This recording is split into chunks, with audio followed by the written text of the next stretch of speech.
Hello, everybody, and welcome back to the Stronger Than Steel podcast. Today is season 4, episode 49, and today is going to be more of an impromptu podcast. I'm going to be by myself for today. I'm going to be somewhat previewing the Steelers matchup with the Arizona Cardinals, and I'm going to do it more like we did it more in like season 1 and season 2, where I just kind of go position by position, kind of give my thoughts. Maybe I'll skip over a few things and so on and so forth. It's more impromptu, but what we will start off with, as we always do, is going to be the injury report. For the Cardinals, Byron Murphy is questionable with a calf injury. Cornerback Kevin Peterson is questionable with a shoulder injury. Max Garcia is questionable with a toe injury. Shipley, is questionable with an illness. Safety Jalen Thompson has a concussion and he is questionable. And then I also want to include this, even though it's technically not an injury report thing, that Cardinals put defensive lineman Jonathan Bouillard on IR with a hamstring injury on Thursday. That's for the Cardinals. Then for the Steelers, James Conner is out and Juju Smith-Schuster is out. So Steelers will be again without their top running back and their top wide receiver, which will make it tough. But honestly, the stats say that it shouldn't be too bad. So I want to start with the offense first. And for the impromptu episode, I'm gonna do something weird. I'm gonna start with my X Factor. My X Factor in this game is going to be Matt Filer, without a doubt. Matt Filer has the toughest job, I think, by far. I think that the Cardinals' defense is mostly depleted, mostly banged up, and doesn't really have a lot of talent even when they are healthy. I guess really it's either your wide receiver one who's having the toughest time, or your right tackle, because the right tackle has to go against Chandler Jones. So the Cardinals have 30 sacks on the year, right?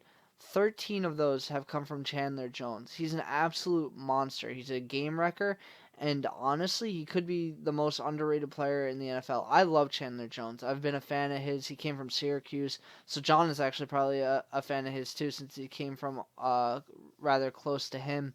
But I know he's loved there. I actually visited the Syracuse campus, and he has his pictures hung up and stuff because he's so good. He's done so well and been successful in the NFL. But back to the game, it's just Chandler Jones is a game wrecker, and he's forced several fumbles this year, and with the 13 sacks, he's dangerous.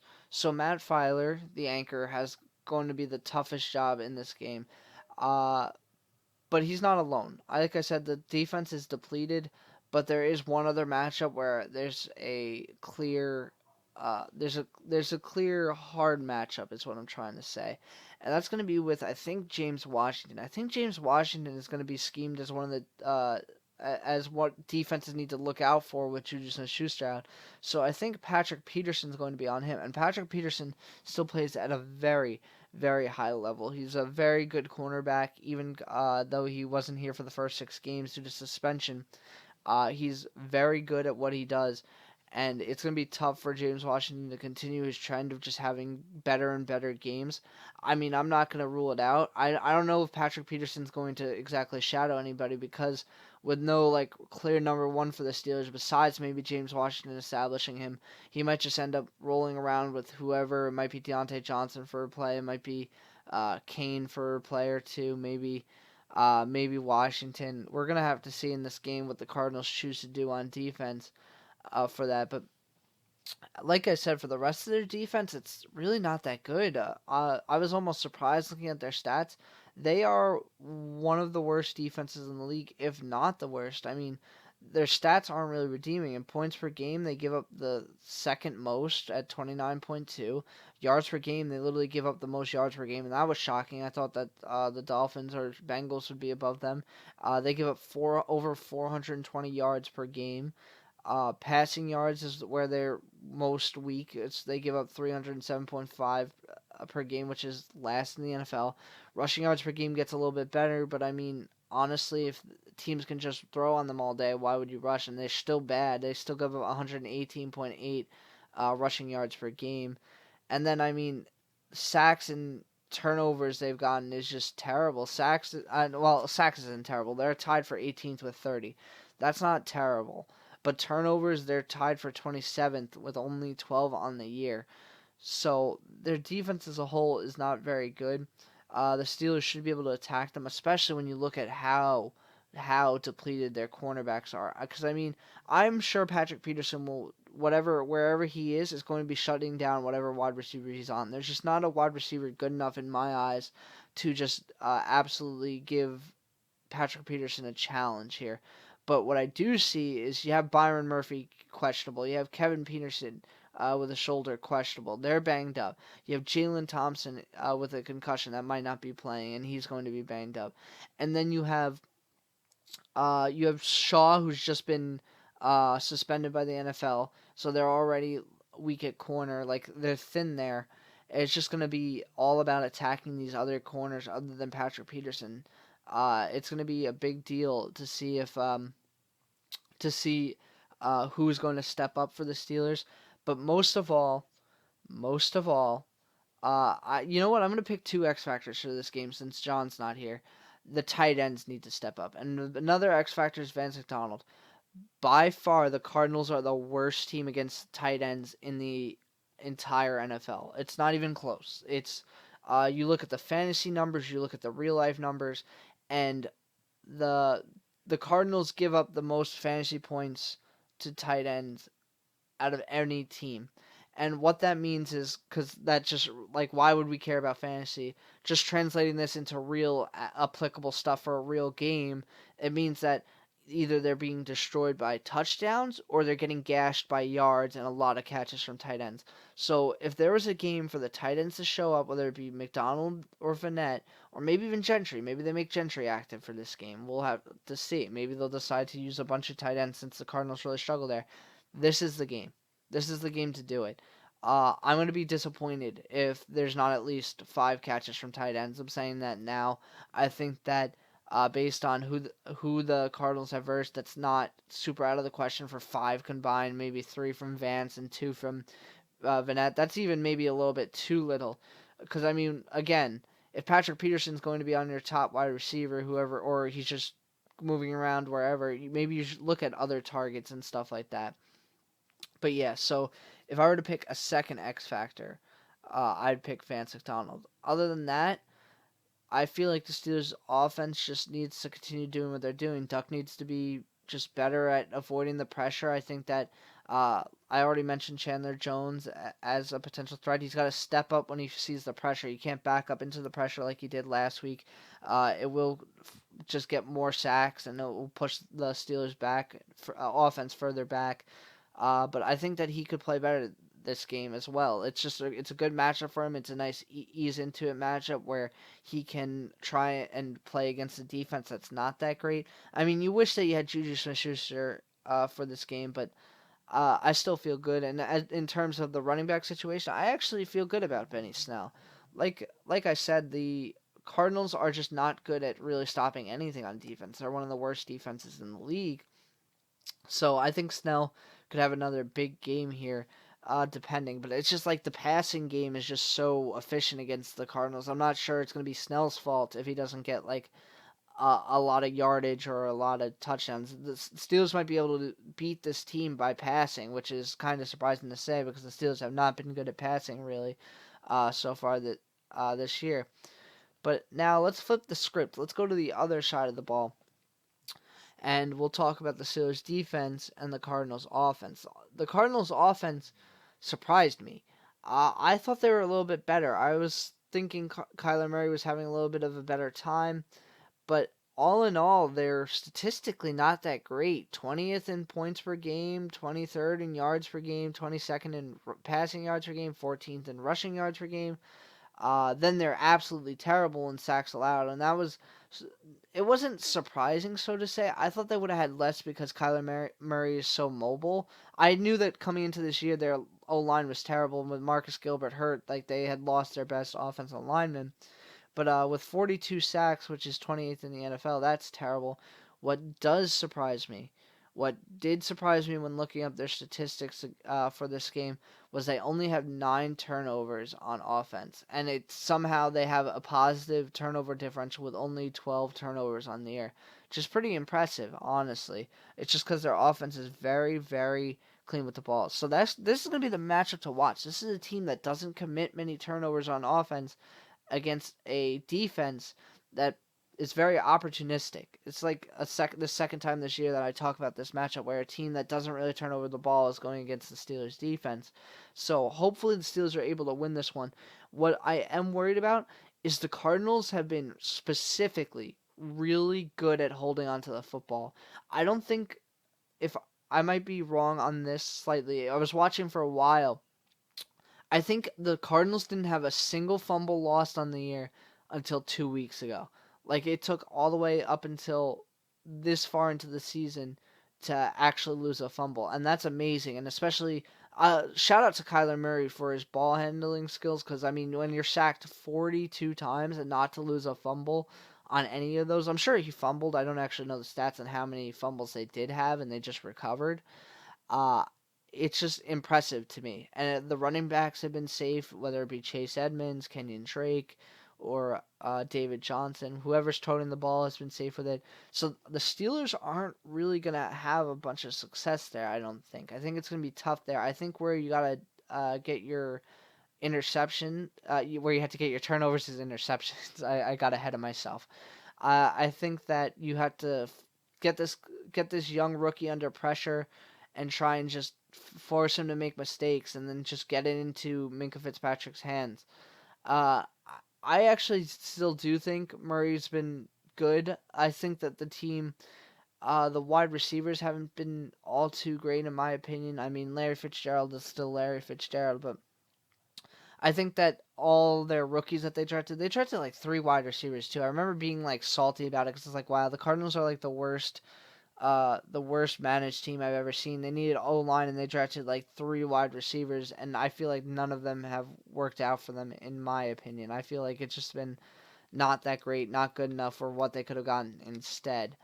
But regardless, there is stuff to worry about. Their running back room is really good. They have a above average one with David Johnson, Chase Edmonds, and Kenyon Drake. Like, those are all 3 serviceable backs, all backs that could probably be starters. The only one that you're really questioning is maybe Edmonds because he's not seasoned enough. But I mean, I watched him when David Johnson first got hurt run behind this bad Cardinals offensive line, and he looks great. He was a guy that John looked at when he came out of college, I believe 2 seasons ago, but he is pretty good.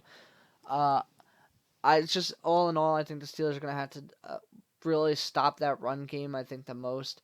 I mean, it's nothing like super crazy, but I just think that out of everything, that it is most important to stop that run game. You know what I'm saying? Because statistically, they're at 114.1 rushing yards per game. And that's where their strong suit is. That's like their best thing on offense besides the turnover thing. They're ranked 14th there. So you shut that down. You try and force them to throw. Try and make the rookie to make mistakes. I think that's where you get your bread and butter with the defense that the Steelers have, where they kind of been relying on turnovers to win games a lot of this year. So I think that's where you win it. Other than that, it's again, I'm not a big fan of the Cardinals offense. I'm not really a big fan of their team. Like, I think I've hated on them a lot on this podcast, but they're just run poorly, and then they don't have that great of a team, and they're throwing Kyler Murray into a fire where he's actually done decently, but like, I still think that it wasn't good to just throw him into here when there's no offensive line, and you could see that by the stats. It's just absolutely terrible. And with talking about the offensive line, T.J. Watt should get his. Bud Dupree should also get his in this game. They should be continuing what they're doing and wrecking opposing offensive linemen. And should be definitely no different because this is one of the worst offensive lines in the league. Should be pretty good for them. The Steelers have struggled getting sacks on the road, but I do think that changes here. This is a different kind of offensive line. This is a different kind of bad. So I think that happens. But I mean, you look across at that offensive line, and you look at who the front seven are, and basically anyone could get there. So Cameron Hayward could have a good game here. Like I said, Bud Dupree and T.J. Watt already. The inside linebackers get a nice rush here. Javon Hargrave, maybe even Tyson Alu will get his in this game. We'll have to see. It's just possible, but I think that even really wraps it up for the defense. The defense is just The Cardinals offense is just so like lackluster besides Kyler Murray that I don't really have much to say. Like Kyler Murray is who I am most scared of as individually. The running back room is what I'm committed to thinking that the Steelers should try and stop, but Kyler Murray and the quarterbacks that could possibly run it are what scare me the most. But some other things to go through. The Cardinals are a very penalized team. They're tied 26th in the NFL in penalties. They have 96, which is actually more than the Steelers. They have less penalty yards, funny enough. But uh, other than that, it's just I don't I don't really have much else to say, if I'm being honest. I will pick my defensive X factors in a second when I do my bold predictions. But let's go through NFL Week 14 picks. Starting off, we'll talk about the Cowboys at Bears that happened on Thursday night. That was terrible. The Cowboys are really bad, and they're still somehow at the top of the division. John picked the Bears plus 2.5, and he was right. I picked the Cowboys to cover. I don't know if I'll pick the Cowboys again. I just they're so bad. But moving to the next slate of games, Panthers at Falcons. Atlanta's favored by 2.5. I'm gonna pick the Panthers plus 2.5. I think they're a better team, even though they just fired their head coach. I just think that they could still win it against an Atlanta team that's just not that good. I mean, they've done better as of late, but I just still think that the Panthers are going to bounce back here and have a victory. Ravens at Bills. Buffalo. Uh, Vegas is saying Buffalo plus 5.5. I'm gonna pick the Ravens to cover that. I think the Ravens win by at least a touchdown. I could see more. Maybe 10 is the number for me. But I think that the Bills aren't going to be able to stop the Ravens' potent rush offense. It's where the Bills have struggled. It's the Ravens have exactly what the Bills have struggled against, and they're just a way better team on paper. So Ravens cover. Bengals at Browns. Browns are favored by 8.5 points. I'm going to pick the Bengals plus 8.5. It's a division game. I feel like Bengals and Browns usually keep it close. Andy Dalton just got his started and got his first win for his team against the Jets, and I think that could continue against the Browns, and that could end up with a firing if that does happen.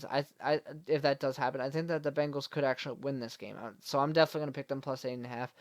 I would almost bet on this game. I think that there's a pretty high chance that this falls within 8.5.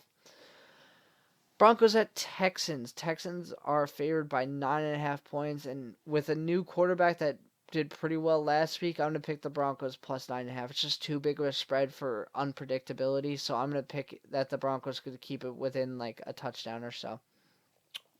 Lions at Vikings. Minnesota is favored by 13.5, and this was tough for me. It should really be an easy Minnesota cover, but I'm gonna pick the Lions plus 13.5. It was just such a large spread that's very hard to bet for. You know what I'm saying?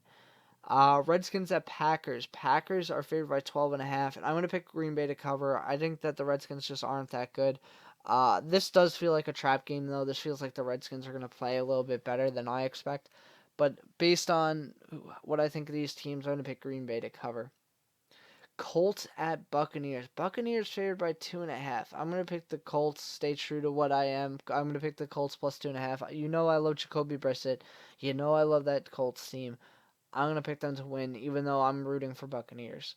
I just think that the Colts are the better team, and Tampa Bay is way too inconsistent because of Jameis Winston. He just throws way too many turnovers, and I think we could see that in this game. Dolphins at Jets. Jets are favored by 5.5. I'm picking the Dolphins plus 5.5 all the way. Dolphins won last week against the Eagles. They could beat the Jets team that just lost to the Bengals again. I said it to my friend that's a Jets fan. It's like I don't think the Jets are beating the Dolphins this year, because the Dolphins are hot. Funny enough for a team that's so bad to call them hot, but the Dolphins are playing really well as of late. So I'm gonna pick the Dolphins plus 5.5, and I think that they're gonna win. 49ers at Saints. Saints are favored by 2.5. I'm gonna pick 49ers plus 2.5. I like the 49ers in this game. I like their chances to win it. So I'm gonna pick them here.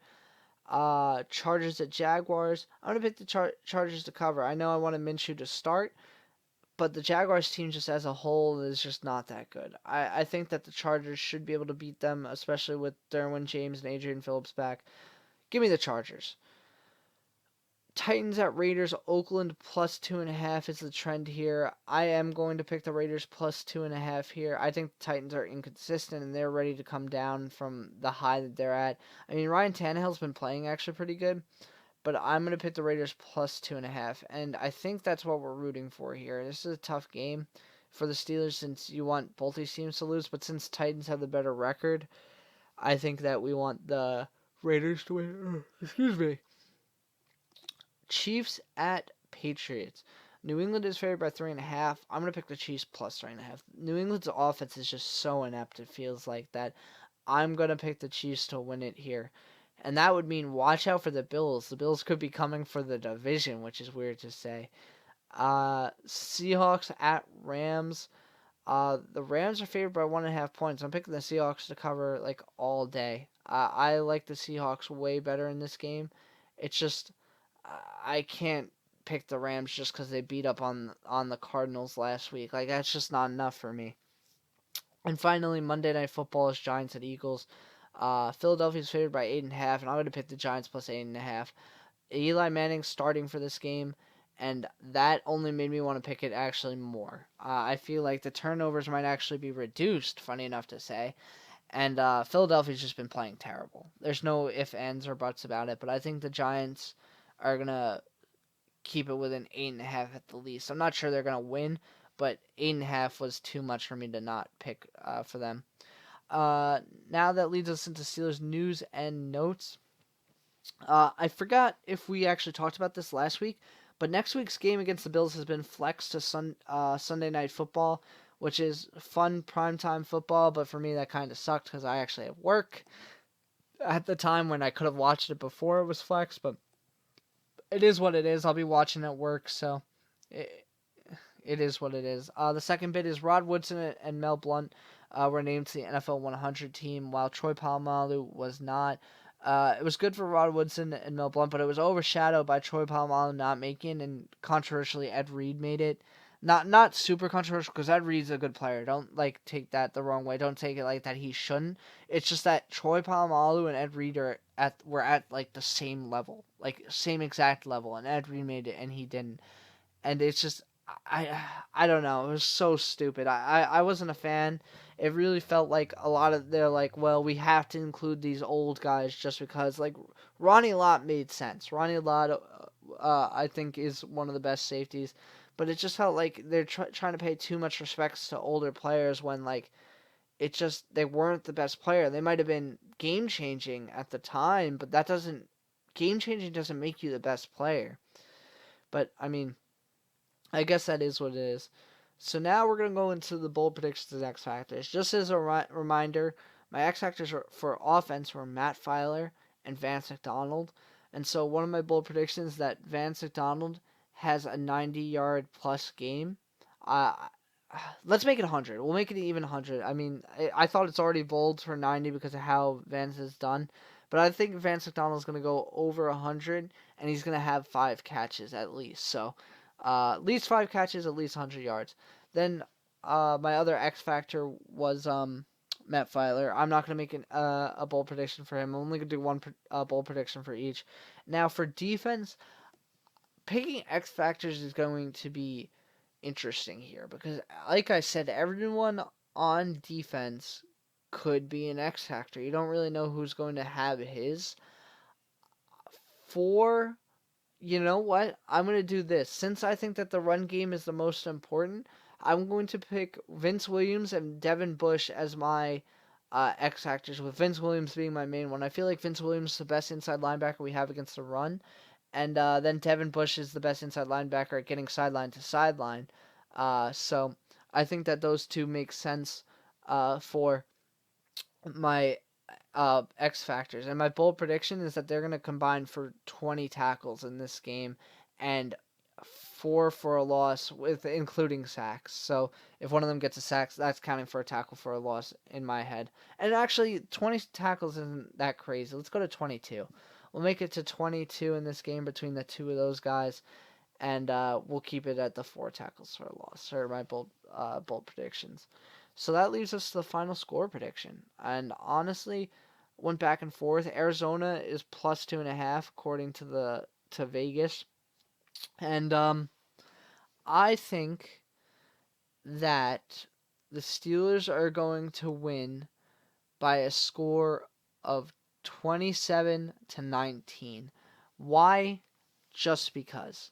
But I think that's the best. That's the best number that I could think of at the at the moment. I think that the offense should get it together. I think that Devlin Hodge is going to pass well against this really bad defense. I think the team is going to run well when they need to against this really bad defense. And I think that the Steelers defense is just going to play well enough that maybe they only give up one touchdown in this game, just give up 4 field goals. They bend but don't break. Uh, it's basically how I see it. So that being said, I think that the Steelers win, go to 8-5 on the year, and that's kind of exciting stuff. Then you go into the Bills game. Hopefully they lose to the Ravens, and you're fighting for the 5th seed. So I guess that really wraps up this episode. So you've been listening to Season 4, Episode 49 of the Stronger Than Steel podcast. If you have any questions, comments, or concerns, go to our social media or email that will be in the description below. We have YouTube, SoundCloud, Blogspot, all the good stuff, all the goodies. So go check them out and go talk to me and my co-host, who's not here at the moment, but he will be here on other podcasts. Just come check us out, talk to us. We always love questions and stuff about the Steelers. So everybody, have a good night and go Steelers.